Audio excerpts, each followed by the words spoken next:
And welcome back, ladies and gentlemen, to a special edition of the Steve Malzberg Show on this Friday night. Donald Trump is about to speak to a huge crowd in Rock Hill, South Carolina, as he continues his campaign tour. And yesterday he was in Burlington, Vermont. We played you a little bit of that, where he told the heckler, throw him out and don't give him his coat. So here's a live look. Right now, waiting for Donald Trump to emerge from behind the curtain. Maybe he is the Wizard of Oz.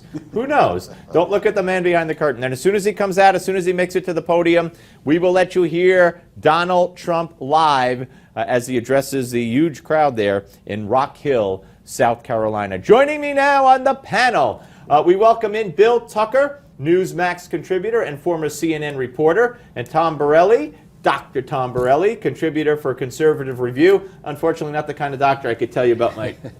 Anyway, gentlemen, welcome. So let me start with you, Bill.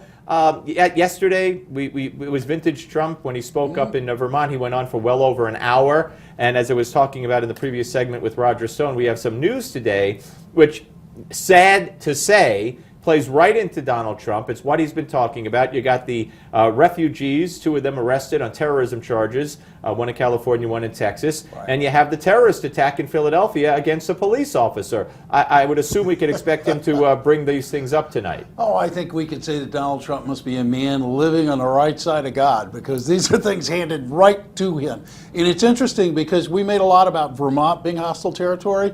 That's nothing compared to South Carolina. The governor doesn't like him. The two senators don't like him. The state's political party leader doesn't like him. And he's going to walk out in front of that crowd, Steve, and hand them the red meat that the news has given him. That's Tom, they love him. The people who are going to actually vote, I mean, the governor might vote and the senators might vote. Doesn't matter, though, because the people love him. I don't know how many when it comes to the primary in South Carolina, as the third one after the caucus and New Hampshire. Nonetheless, he's going to be a rock star again tonight. Yeah, he's starting to remind me of Maximus in the movie Gladiator, where if you win the crowd, you win your freedom. In this instance, if you win the crowd, you might win the election. He's connecting with the American people who are just fed up with the government. All parties are fed up with the government. There's a huge amount of Americans who believe the government is corrupt, 75%. 60% of Americans believe the government is too powerful, and he's connecting right in that by being the anti-government candidate. Yeah, and another issue that I'm sure he'll weigh in on, it'll be the first time at a forum such as this since the town hall meeting on guns yesterday, where Barack Obama, told a rape victim who said, "I need a gun to protect myself and my kids." Well, people get hurt in the home when they have guns, and even the widow of American Sniper, she said she pleaded her case to him, and he looked really bad, and it was obvious to many, Bill, that his agenda is indeed to limit gun use all that he can. And Trump came out again today earlier and tweeted out that these gun-free zones, especially school gun-free zones, would be gone the second he becomes president. Yeah, last night President Obama realized revealed to everyone, his absolute ignorance when it comes to the issue of guns. And you and I, Steve, were sitting out watching that piece of tape where he told that woman who had been raped, who survived because she had a gun, that, well, if you have guns in your house, they could be unsafe. You could hurt yourself.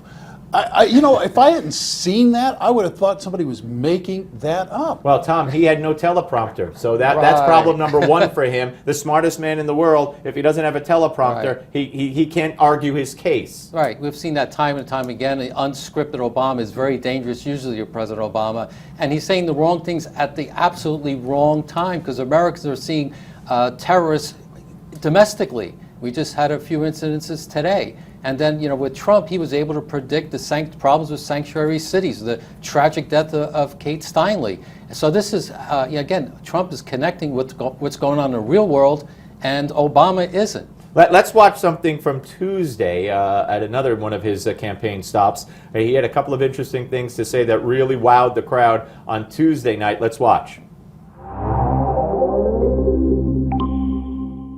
Listen, Ryan. Like the Iran deal. Who would make this deal? During the... He says, why did you say I didn't hear it? Okay, I didn't say it. I didn't say it. I refuse to get it. Oh, I'm supposed to reprimand the man. Who is the man that said that? I have to reprimand. How dare you? Okay, have I reprimanded? Okay, I've reprimanded him.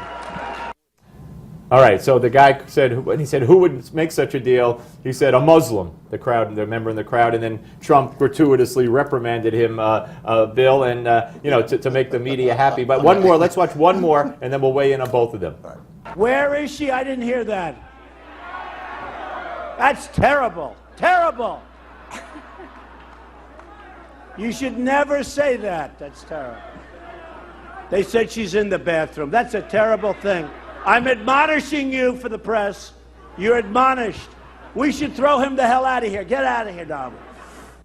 Because he talked about Hillary, where is she? And the answer was she's in the bathroom, Bill. So again, this is what makes him so appealing to so many. He's a guy having fun. If you're going to run for president, what's the point if you're not going to have fun? And he's clearly a man having fun. Steve, I just got to add this one thing. The thing more frightening than the idea of a Muslim making this deal is an incompetent man who doesn't understand world power and the balance of power. Or Tom, and I want you to weigh in on what we saw, but also a more frightening thing than that, I'll one-up you, Bill, is a man who knows exactly what he's doing. Right. Go ahead, Tom. Fundamental transformation. He is not stopping. He's doubled down. We saw that last night. It doesn't matter what the evidence is. Obama's going to do what Obama wants, and tragically, Republican Congress has done nothing to stop his fundamental transformation. And Trump keeps going with his anti-media message, and